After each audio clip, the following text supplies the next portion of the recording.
বৈষম্যবিরোধী ছাত্র আন্দোলন শুরু থেকেই সমর্থন দিয়ে আসছিলেন অভিনেত্রী আজমেরী হক বাঁধন। আবু সাঈদের মৃত্যু পাল্টে দেয় তার মনোজগৎ। সেদিনই সিদ্ধান্ত নেন ছাত্রদের সঙ্গে রাস্তায় নামতে হবে। এই আন্দোলনে পরিচালক, শিল্পী, কলাকুশলীদের সঙ্গে রাস্তায় ছিলেন বাঁধন।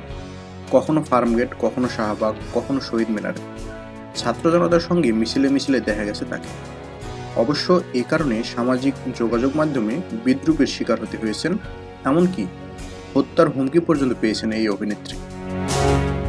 গতকাল শুক্রবার দুপুরে দেশের সাম্প্রতিক ঘটনাপ্রবাহ নিয়ে মুঠোফোনে প্রথম আলোর সঙ্গে কথা বলেন বাঁধন। আলাপের শুরুতেই জানান ছাত্রদের সঙ্গে আন্দোলনে শরিক হওয়ায় কিভাবে হুমকি পেয়েছেন তিনি।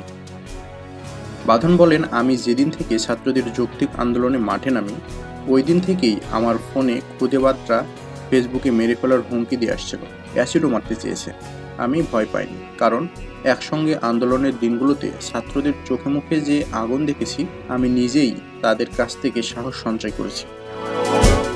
তবে বাঁধনকে সবচেয়ে কষ্ট দিয়েছে কয়েকজন সহশিল্পীর আচরণ। তিনি বলেন, বলতেও খুব খারাপ লাগে, সহশিল্পীদের মধ্যে অনেকের সঙ্গে আমার কাজও হয়েছে। তারা ছাত্রদের পক্ষে মাঠে তো ছিলই না, উল্টো আমাকে ভয় দেখিয়েছে, ব্যঙ্গ বিদ্রূপ করেছেন। তাদের এমন কাজে কষ্ট পেয়েছিলাম। তবে তাদের প্রতি আমার কোনো বিদ্বেষ নাই। প্রতিহিংসার মানুষ দেশকে পিছিয়ে দেয়। শেখ হাসিনার পদত্যাগের খবর ছড়িয়ে পড়ার পর দেশের অনেক জায়গাতেই নৈরাজ্য দেখা যায়। এ প্রসঙ্গে বাঁধন বলেন, দেশ নতুন করে স্বাধীন হয়েছে। এক দল আছে সন্ত্রাসী কার্যকলাপ, জ্বালাও পোড়াও নিয়ে, অন্য দল আছে সম্পত্তি লুট করতে। এমন অন্যায়কে আমি সমর্থন করি না।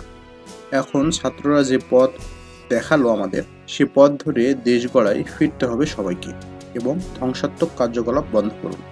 ৮ আগস্ট অনবর্তী সরকার গঠিত হয়েছে।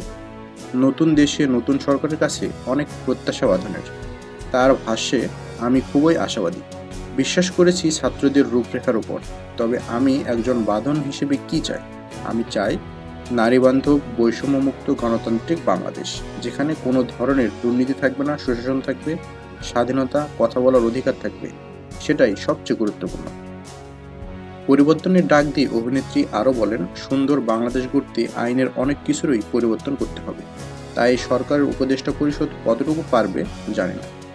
এই সরকারের কাছে চাওয়া একটা গণতান্ত্রিক একটি রাষ্ট্র যেন পায়, যে দেশে সবাই হবে বাংলাদেশি, সব ধর্মের মানুষগুলোই সমানভাবে সমান অধিকার নিয়ে বাঁচবে। রাষ্ট্র কাঠামোতে যেসব জায়গায় পছন্দ হয়েছে সেগুলো এই সরকার সংস্কার করবে বলে প্রত্যাশা করি। এই অনবর্তী সরকারে যারা আছেন তাদের অনেকে আমি ব্যক্তিগতভাবে চিনি। তারা সৎ মানুষ, আমি নিশ্চিত তারা পারবেন।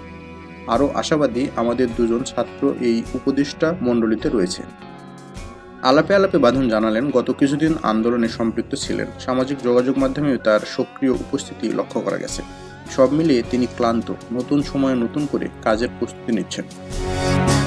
বাঁধন বলেন, 25 আগস্ট থেকে একটি নতুন ছবির শুটিং শুরু হওয়ার কথা ছিল। এই পরিস্থিতিতে হয়তো হবে না, আগামী মাসে শুরু হতে পারে। আরেকটি ছবির চিত্রনাট্য নিয়ে কাজ হচ্ছে, আগামী বছরের শুরুর দিকে কাজ শুরু হবে।